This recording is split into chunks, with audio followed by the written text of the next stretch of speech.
Welcome to Hard Talk. I'm Stephen Sackur. No doubt Israel has the military capacity to keep up its ferocious assault on Hamas in Gaza for many more months. But is its political and diplomatic room for maneuver narrowing? Getting the hostages still held by Hamas home is one key consideration. So too is the growing international criticism of the human cost of the operation, some of it coming from Israel's key allies. My guest is former Israeli Prime Minister Naphtali Bennett. Did Israel set itself objectives after Hamas's murderous October 7 attack that it cannot meet? Naphtali Bennett in Ra'anana, Israel. Welcome to Hard Talk.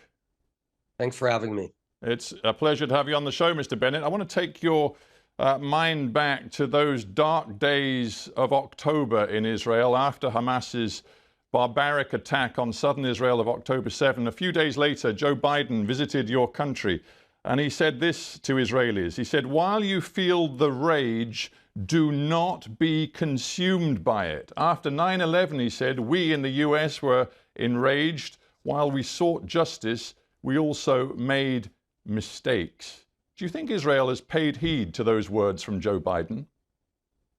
I think the operation that we're conducting is not about rage, and it's not about what happened. It's about preventing it from happening again. You see, there's a huge difference between 9/11 and October 7th. Afghanistan is far away from the United States. Gaza is on our doorstep. And Hamas, the terror organization that executed this horrible attack, tells us point blank, we're going to do it again and again. So we have really no choice but to eradicate it.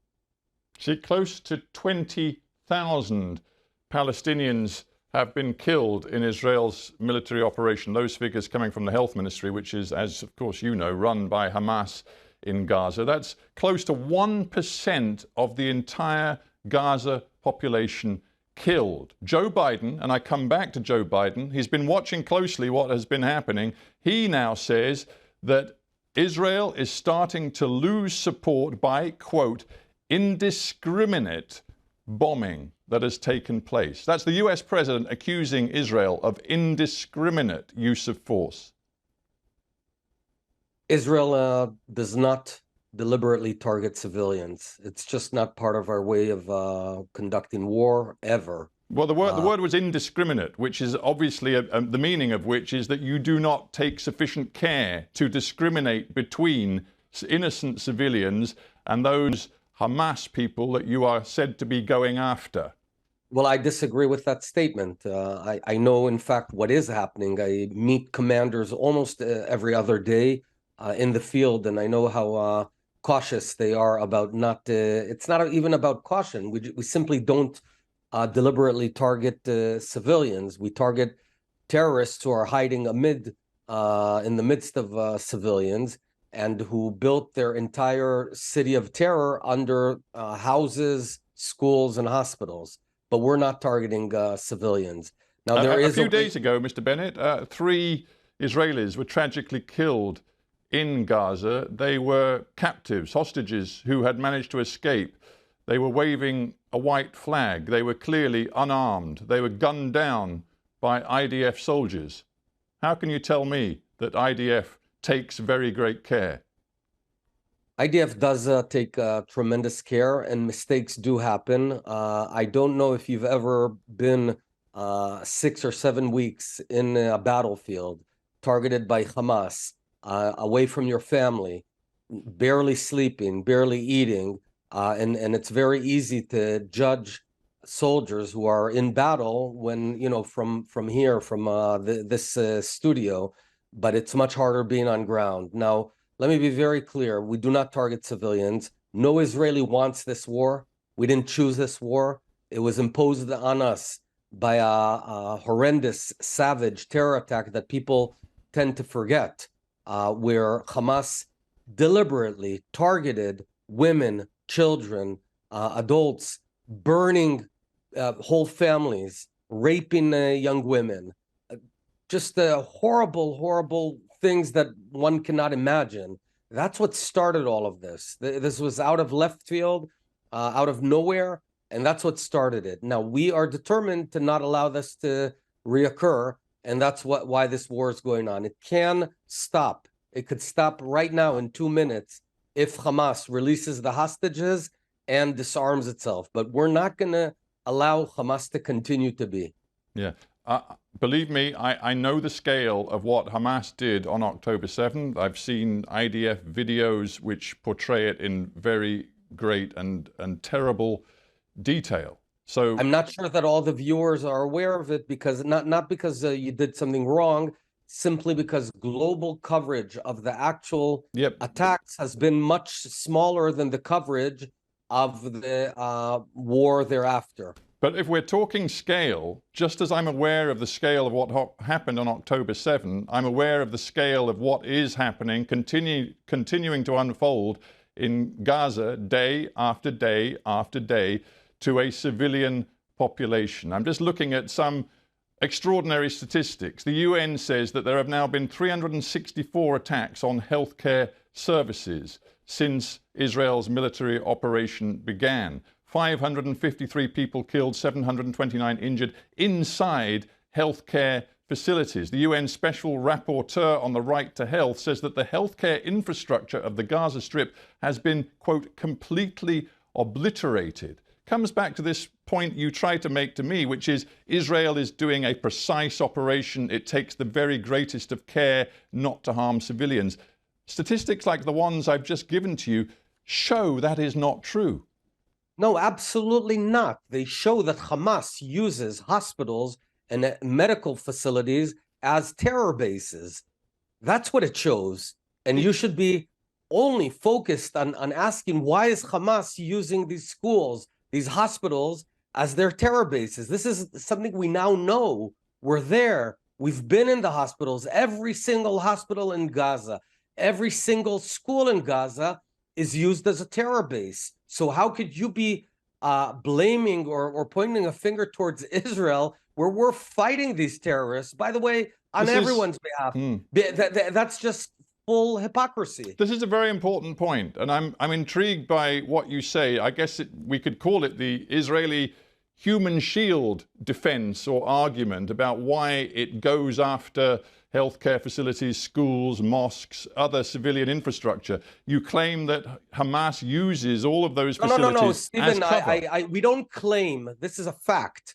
It's a fact. We've got dozens of you're entitled to tell me, as far as you're concerned, it's a fact. Let me just quote to you. We have dozens of soldiers who have died in hospitals fighting terrorists from within the hospitals. This is not a claim. There's not two sides to this. There's an evil side that is deliberately looking to kill its own people in order for Stephen on BBC to ask me these questions. And then there's us who were out to defend ourselves. We didn't look for this war. We have no, I served in wars. Wars are a bad thing. People die in war. I hate it. Israel hates war. And there are things called international laws which govern the rules of war, which as I understand it, Israel accepts. Now, B'Tselem, which is an Israeli human rights organization, has considered this human shields argument and says the following: Hamas violating international humanitarian law does not release Israel of its own obligations under international law. The interpretation put forward by Israel completely overlooks the rule that one party's violation of these provisions does not release the other party from its obligation to uphold those laws. I'm not claiming otherwise. I will say two things. First of all, I wouldn't quote B'Tselem because it's an organization of self-hating Israelis that are targeting Israel. But well, they happen to disagree with you. I don't know if that makes them self-hating. Well, no, it's not about disagreeing. It's about what they focus on and what they do. But I don't want to turn it into a discussion about B'Tselem. No, let's turn it into a discussion of international law, please. So would you allow me to answer? You asked the question, so let me answer. Israel abides by international law. With regard to hospitals, the international law says that if a hospital is used as a base, it loses its special status as a protected area. Nevertheless, what we do in these hospitals. We don't just go bomb the hospital, even though it's filled with infrastructure. We first give them a notice of many hours, sometimes days, to vacate the hospital. Then we give them ample time to actually do it. So we give the notice, give ample time, and only then we go in and fight the terrorists. So this is exactly abiding by international law. Another element of international law is collective punishment of civilians, which again is a violation of international rules and law. This is you in 2018, interestingly, arguing against a tightening of Israel's blockade on Gaza, particularly a fuel blockade. You at the time, it was quoted by the Jerusalem Post, I've just seen the archive, you at the time said, quote, "We shouldn't punish 2 million people for what 100 people," by which you meant Hamas terrorists, as you call them, we shouldn't punish 2 million for what 100 people are doing. What's changed in your view about collective punishment between 2018 and 2023? No, it's not collective punishment now either. What we're doing, the reason that we're fighting this war is to target Hamas. However, Hamas is embedded within the citizens. What we do, we move the citizens away from harm's way according to international law. Is it tough to be a refugee? Yes, it is. Is it lousy? Yes, it is. Are the conditions great? No, they aren't. But do we have a choice? We don't. That's what you got to do. And I will also say that, unfortunately, thousands of Gaza citizens actively supported this terror attack. We know that the third wave of the attack, which was the most savage of the waves, and that included the rape, etc., was conducted by civilians. Nevertheless, we're not out punishing the 2 million civilians. Are they suffering? Yes, they are, but it's not a punishment. It's a natural result of war, and the war is a result of the savage attack. You were in Washington not long ago talking to senior officials. The Defense Secretary in Washington, Lloyd Austin, said the center of gravity in this conflict is the civilian population in Gaza. If you drive them into the arms of the enemy, you replace a tactical victory with a strategic defeat. What do you think the people of Gaza are thinking right now as they see close to 20,000 of them killed? Do you think that they are inclined to buy your arguments, or do you think they might be inclined to actually become stronger in what they term resistance to Israel? Well, let me tell you what the civilians of Gaza felt on October 7th before Israel retaliated. The lion's share of Gaza citizens massively supported Hamas. They massively support the attack. We know this because there were polls done. This is very unfortunate. We're dealing with a population that I guess believes that raping women, murdering children is fine if it's Jews. Now, if I could choose a different neighbor, I would, but that is who we have on our doorsteps. We have to face it. But the question is, what do you do? And the answer is, we need a new regime in Gaza that'll stop poisoning the brains and brainwashing the children of Gaza from the age of 0 until they're 20 years old, telling them that Jews are pigs and that Jews ought to be slaughtered and that we're the Satan. If that stops now, with respect, you must be aware also that in recent weeks we've had Israeli cabinet ministers talking about putting a nuclear bomb on Gaza. We've had others talking about a new Nakba, obviously welcoming the entire displacement of the Palestinian population in Gaza. We've seen videos of Israeli soldiers using the word Amalek, which is, of course, a reference to a biblical destruction of an entire people. If you're to talk about the rhetoric that's being used, we can for sure talk about the Palestinian rhetoric of destruction and elimination. Are you aware that the same sort of rhetoric is now being used in Israel? You're making a symmetry where there is no symmetry, and I'll tell you why. Because you're quoting fringes that do not represent mainstream Israel. I'm quoting ministers in the current government, Mr. Bennett. I know, and they were condemned by the prime minister, and you measure a society not by what its fringes do, but how mainstream population reacts to those fringes. And here, there's a fundamental difference. Mainstream Palestinian opinion supports that attack, whereas mainstream Israelis do not support the atomic bomb thing, etc. You're a former military. Hang on, you're a former military man. Just a simple question: do you really believe Hamas can be entirely eliminated, extinguished by military might? Absolutely. There's precedents. Let me give you two precedents. The first is Nazism was totally eliminated by force, not by persuasion, not by anything. And only after beating the Nazis and denazifying Germany, we got a whole new Germany. The second example is in Israel itself. In Judea and Samaria, aka the West Bank, until 2002, we were getting a tremendous amount of terror and suicide terror, people bombing up buses and cafes in Jerusalem, Tel Aviv, and Haifa. And we went on an attack. I myself participated as a commander in Operation Protective Edge in 2002, and we won.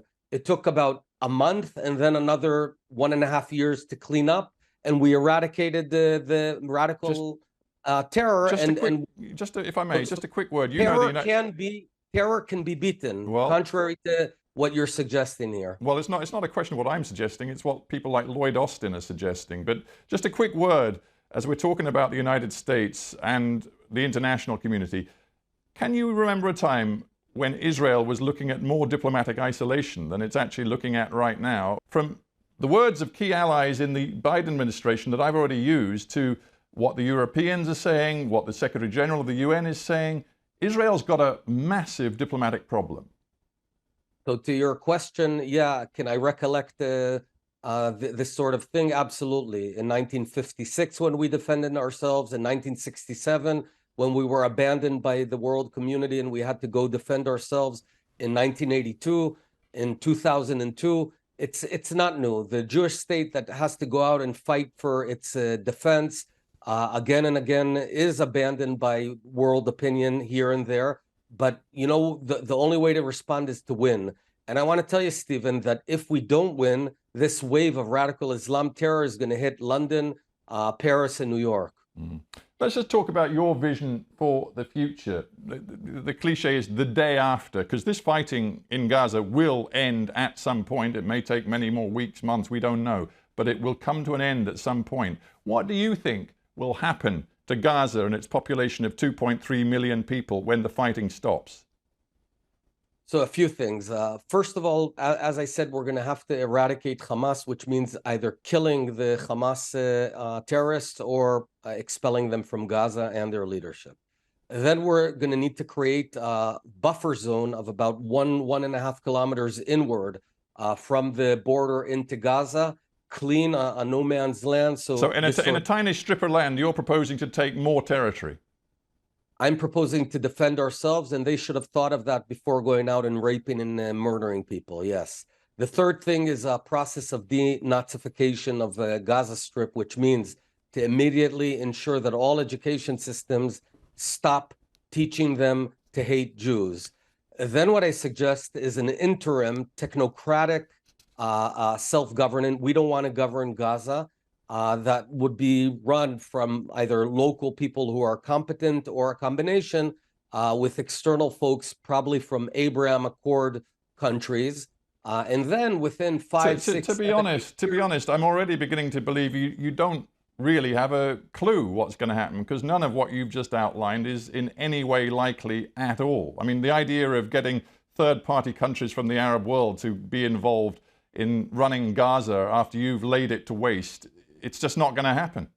Actually, we're talking to them, and there is willingness they also have an interest to eradicate Hamas and ensure Hamas doesn't come back. And they want to show that there could be a potential different future, a good future for Gaza.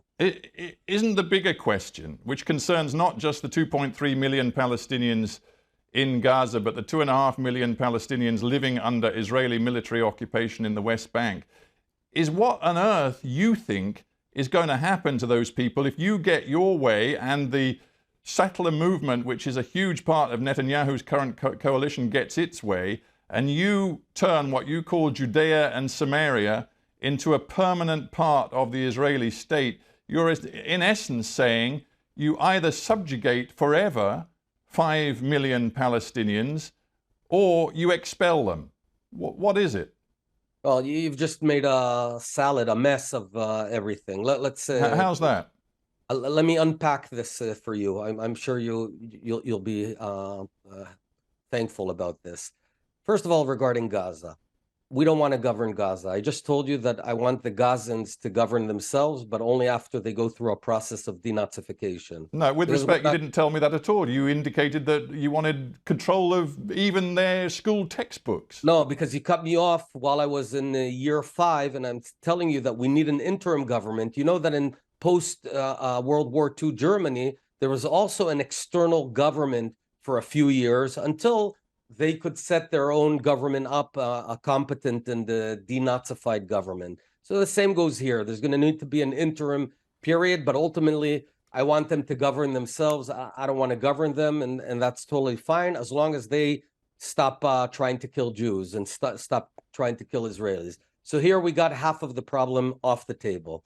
Then regarding Judea and Samaria, aka the West Bank, first of all, it's complicated. I won't suggest it isn't, but there's basically 2 areas. There's the Palestinian governed area that holds about 90% of the Palestinians and absolutely no Israelis. And that covers almost 2 million of the Palestinians.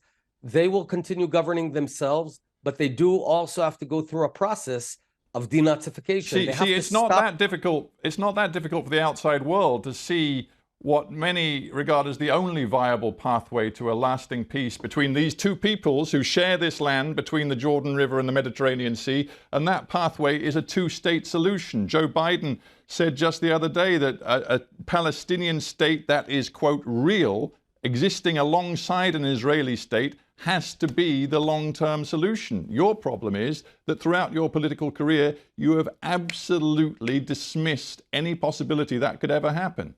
Well, let me tell you that the overwhelming, or there was a majority of Israelis, I don't want to say overwhelming, a majority of Israelis supported the 2-state solution. And therefore, the Oslo Accords went through and Ehud Barak was elected. But reality has changed dramatically. The reality on ground is that whenever we hand the Palestinians a swath of land, they turn it into a terror base against us. And they shoot rockets against us. And they kill Israelis from within the very land that we handed them.